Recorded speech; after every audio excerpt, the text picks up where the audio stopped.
There we go. I'm Thomi Richards. You can find me online. I have a very uniquely spelt first name, so I managed to get the Thomi handle most of the time.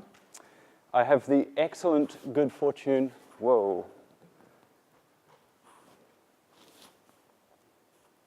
I figured it out. I have the excellent good fortune to work at Canonical. My job title is quality engineer, which is a very kind of nebulous concept, but roughly translated, it means I do whatever I can to make sure that the products that we ship are as high a quality as possible. Now, Canonical's a very ambitious company. We have lots of things going on, but the part of the company that I work in is the part that is delivering the Ubuntu Touch platform. So that is Ubuntu on a mobile phone, Ubuntu on a tablet-sized device, Ubuntu on your desktop, maybe even Ubuntu on your TV someday. The idea is we have a fully convergent operating system that works on all these different form factors, from things that fit in your pocket to a thing that you mount on a big wall somewhere. And we believe that having a properly convergent operating system gives you lots of benefits. And we also don't think anyone else has done a particularly good job of this so far. My role, as I said before, is somewhat poorly defined. I have a lot of leeway in exactly what I do in my day-to-day, but a lot of it is around advocacy. Advocacy for testing, helping developers kind of improve their testing strategy. And thankfully at Canonical, we don't have to teach our developers that they should be writing tests, right? We have very wonderful engineers and they all want to write tests. The problem that we tend to have is a typical development team's testing strategy looks something like this, right? That's like unit test all the things. And that's great. That's much better than not having a testing strategy or kind of thinking that maybe testing isn't so important. But it's somewhat unnuanced and could be refined. So what we're moving towards is something of, I think, my own invention. This is like the food pyramid, except this is the testing pyramid. So in the eat most category, you have unit tests, right? This is the base upon which all your other testing is built. This is how you know that the basic building blocks of your application do what you think they ought to do. Hopefully this isn't news to anyone here. On top of that, you build your integration tests. So this is testing that the individual units of your application work well together. They talk well together. The error paths from one unit of your code is correctly handled in another. And that kind of integration test level there can go from very low-level integration tests, testing just one or two modules, to very high levels, testing entire significant fractions of your application. And thankfully, these bottom two layers are really well catered for in terms of tooling and APIs that we can use, right? There's an absolute plethora of different APIs we can use for Python, for C, for C++, for doing this kind of testing. However, there is the pointy end of the pyramid that we have not yet addressed. Even the most generalized integration test probably isn't going to give you any confidence that your application does what it's supposed to do from a kind of design perspective. So what we'd like to be able to do is, given some external requirement, it might be a design document specification like a user workflow through the application, it might be performance requirements, it might be some other high-level requirement. We need to be able to verify that that specification has been implemented correctly. So a really good example of this is there is a design document that developers are given that tells us how people using the Ubuntu phone should be able to call someone from their contacts list. And it specifies all the steps from opening the contacts list, finding the right person you want to call, pushing the right buttons, what should happen at every stage, what screen should appear, what the feedback to the user should be. So we need to be able to write a test that verifies that the developers have implemented that thing correctly and the right things happen at the right stage. And this is kind of an implementation detail, but on the Ubuntu phone, that workflow covers multiple applications, right? The contacts list and the phone application are completely separate things. So we're writing a test that is separate from the process that you're running, because we often have to cross those process boundaries. So we need to be able to do that. Because we're an engineering company and we don't want to employ glorified monkeys to kind of do this stuff manually, we want to be able to do it automatically. It's really important that as we scale up the size of development, we can also scale up the number of tests that we run. And finally, when things break, because they do, we need to be able to find out why they broke and how to fix it. So this is really where Autopilot comes in. Autopilot is a tool for functional testing graphical applications. It's been worked on by myself and a couple of other people for the last 18 months or so. I've wanted to speak about it at PyCon every single time I've gone, but the reason why I haven't has always been there's some big new thing landing in Autopilot, and I'd rather wait, for the next PyCon so that I can give you a better picture. That hasn't changed. There's still big new things landing, but I figure after 3 years, it's probably about time I spoke about it. So Autopilot is implemented almost exclusively in Python. There's a tiny bit of C++, but it's a bit that you don't care about if you're looking at Autopilot. It's built on top of the excellent test tools. The criminal for that is in the room right here, Robert Collins. In fact, if you actually look through Autopilot source code, it's like a laundry list of all Robert Collins's projects, kind of jammed in and mangled up to the point where even he wouldn't recognize them anymore.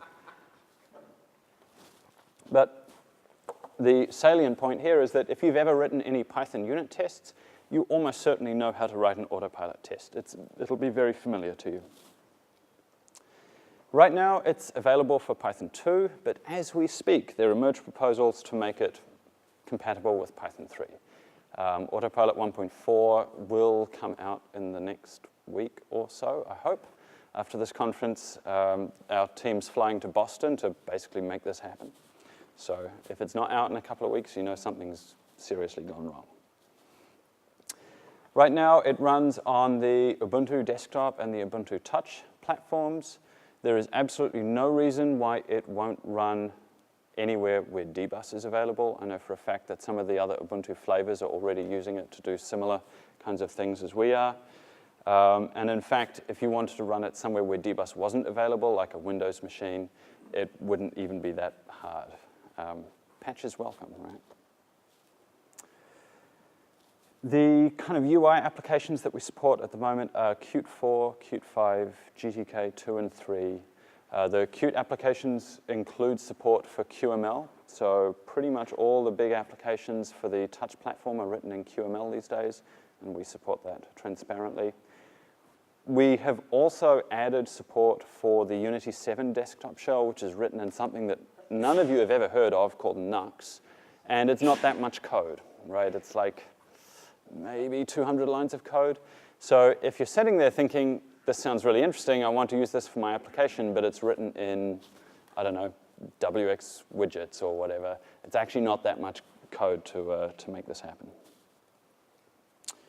So a very high-level overview of how it works. You have the Autopilot test runner that runs a test that looks very much like a Python unit test. And fundamentally, your test is one of two things. Either it's generating input events, that is simulating a user mashing the keyboard, clicking on buttons, doing touch screen gestures, multi-touch, all that kind of stuff. Or you are trying to work out what state the application under test is in. So you're trying to work out what widgets are visible, what windows have opened, if buttons have been disabled or enabled. So the easy part of this is generating the input events. Right? We can generate keyboard events using either Xlib on platforms where X11 is available, or we can generate them at a much lower level, actually at the kernel level using uinput for other applications. We're working on ways to generate keyboard and mouse events for other display servers like Mir. So this stuff is easy, right? We can quite trivially generate keyboard and mouse events.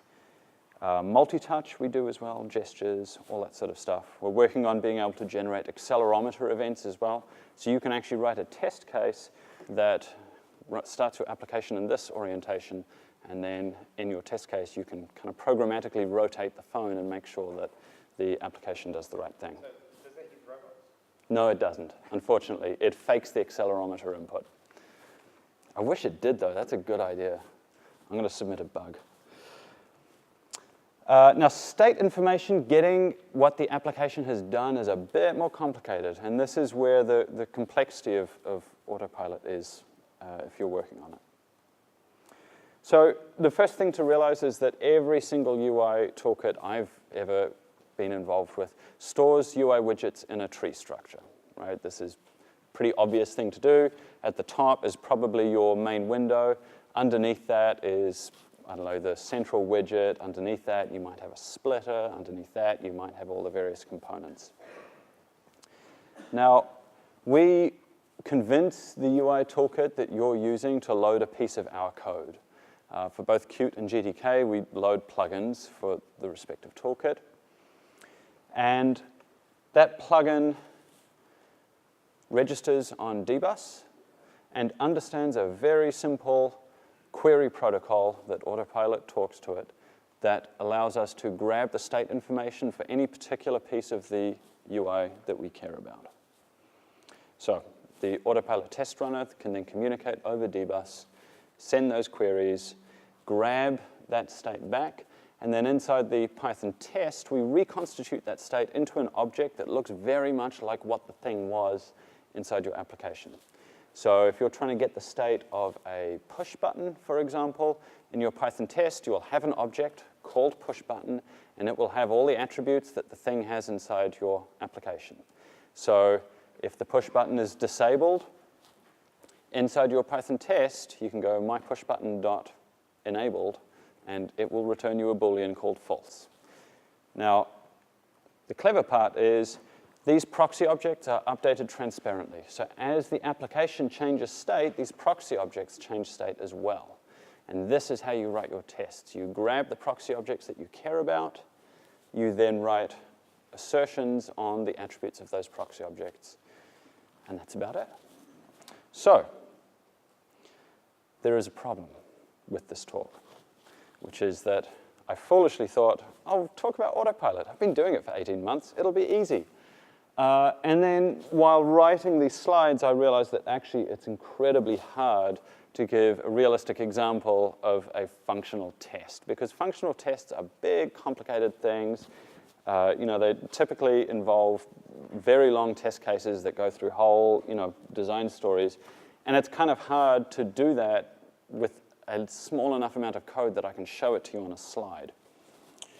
So I need to ask for you to have a bit of imagination and kind of scale up this incredibly simple example that I've come up with into something that's actually a bit more useful and a bit more relevant. So I've made about the simplest application I can think of. It's a Qt 5 application, but I could have done it in Qt 4, QML, GTK, whatever. It has 3 UI components: an input field where I can write some text.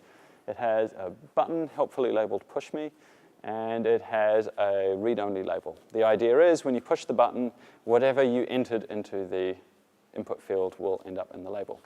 And this is what we're going to test.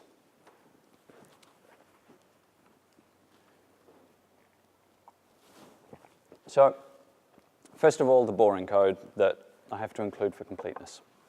These are the imports that we have, and you'll see them used very soon. The kind of test case class, this is where you should start to see familiarities with any kind of Python unit testing. Autopilot test case, the class is derived from testtools.testcase. So it has all the usual things that you expect, right? It has all the assertion methods, all the rest. Here in the setup method, the only interesting line is the last one, right? self.approot equals self.launch test application.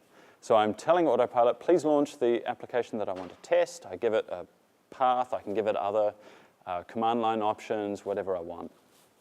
And what I get back is I get a proxy object for the absolute root of the UI in that application. So this will be my Qt main window. In GTK, it'll be my GTK main window.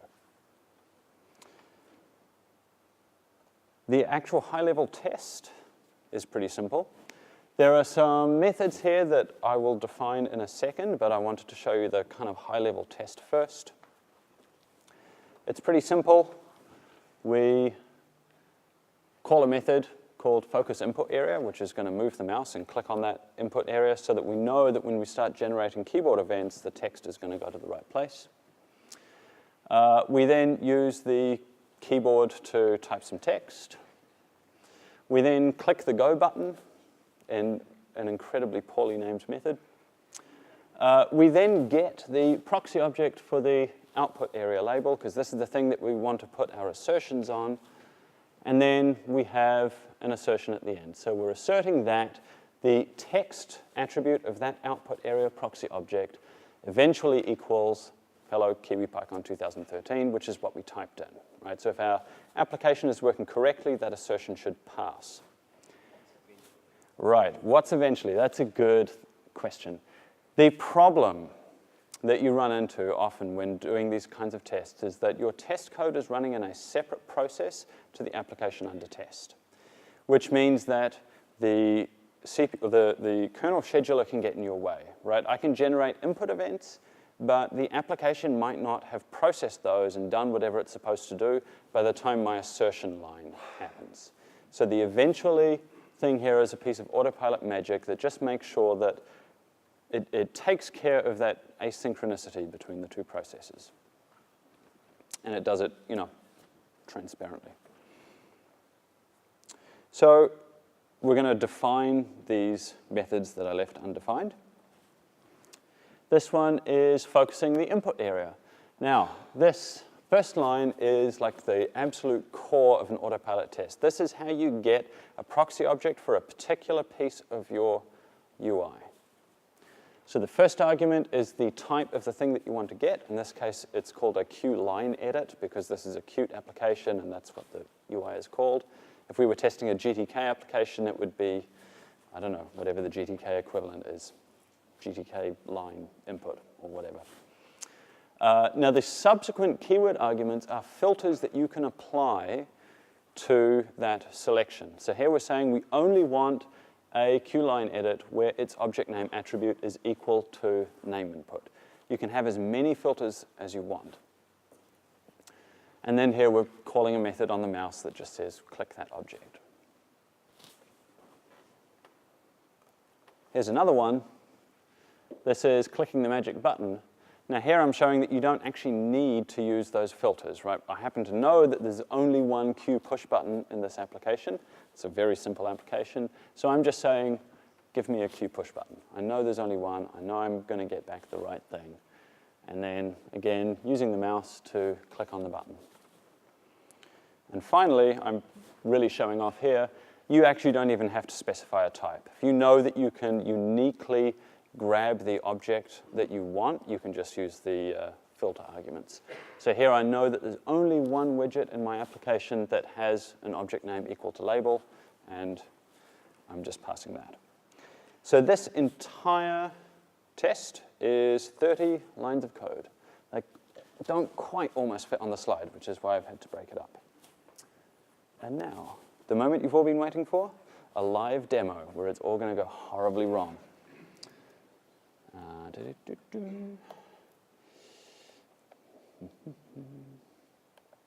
It's complicated a wee bit by the fact that I have two monitors to think about. But I think we can do this. Make him bigger. There we go.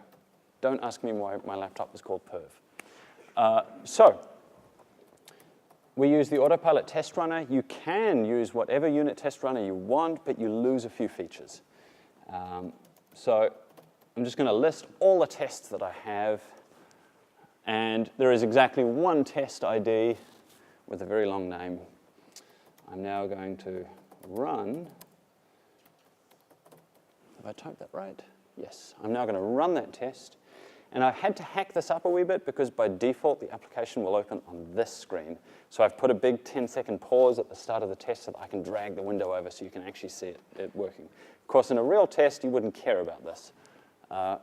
So this is going to require some quick mousing. on my part. Go, go, go. There we go. Okay. And now we have to wait for the rest of the 10 seconds. This would be really embarrassing if this doesn't work. So you should see the mouse move about. Now, there we go. And it works. And our test passed.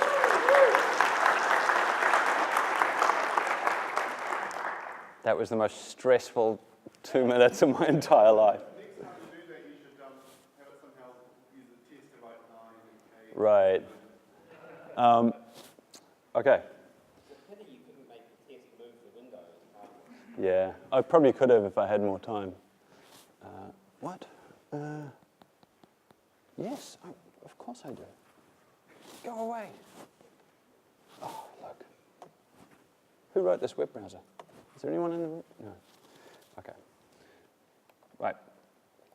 So, that is the kind of nutshell summary of Autopilot. I wanted to speak for a moment about how we use Autopilot at Canonical because I think it highlights what you can use a system like this for. So I mentioned before I work on the part of the company that develops Ubuntu Touch, and every single Touch application, from the core ones that we write through to the community contributed ones that are in the default image, has an Autopilot test suite. They are run every single time we spin up a new image for every single device that we want to support. So this is an image that didn't go so well because you can see quite a few of the tests failed. I don't know what broke, but something broke.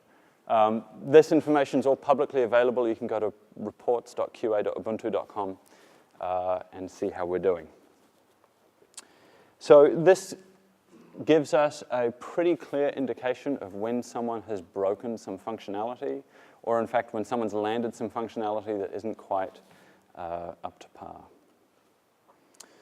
We also use Autopilot to drive a series of non-functional test suites. So sometimes we want to test things like how much power are we consuming on the phone? Are we rendering more frames than we actually have to when nothing's happened? So, for example, a good power test would be turn on the phone, constantly swipe between the home screens and measure the power drain on the battery. We have ways we can do the power measurement, and so we hook up our power measurement routines with the Autopilot test script that drives the UI, and we have a pretty good solution there. Finally, we use Autopilot to a slightly lesser extent for the Ubuntu Desktop Components. So the the Unity 7 desktop shell, the thing that you're all running if you're running a late Ubuntu release, is tested before every single release into distro with a rather extensive Autopilot test suite. We also test the indicators, web apps integration, and finally, we actually maintain test suites for external upstream components that we consider to be particularly important. So Nautilus is a good example where if Nautilus is broken, our entire desktop is broken. Right? So we want to be pretty sure that Nautilus is functioning correctly. So we write that test suite. Every time upstream Nautilus releases a new version, we run our test suite before we spin up a new image with it in. Finally, we integrate Autopilot into the Ubuntu SDK. So if anyone here is interested in developing for the Ubuntu Touch platform, you will most likely do it using the Ubuntu SDK. When you use Qt Creator and create a new Ubuntu project, you will get Autopilot test suite built in for you. So the shell's all there. It kind of jump-starts the adoption process. A few more interesting things. I mentioned before, all these Touch applications have a test suite. They're actually shipped as well. So anyone in this room can grab the test suite for any Touch application. You can make sure that it works. This helps if you want to, say, port Ubuntu Touch to a new platform. You can make sure that everything's working well. So today, Autopilot's under heavy development. I work pretty much full-time on it these days. There's other people contribute to it regularly. It's proven to be a useful development tool. We've certainly caught a lot of regressions. It's helped us get better quality control over our images. I think anyone who's been monitoring the state of Ubuntu releases in the last, 2 to 3 years should have noticed an improvement in the quality of things that we release, especially if you run the development releases. Right? People don't realize, but we now have a lot more process around what gets released into a development release, and a large part of that is thanks to the Autopilot test suite. So if you're interested in anything more, there's the API documentation. We have, I think, reasonable API documentation. You can find us on IRC. There's a mailing list, all the usual things, and I'll be more than happy to answer any questions that you have. Thank you.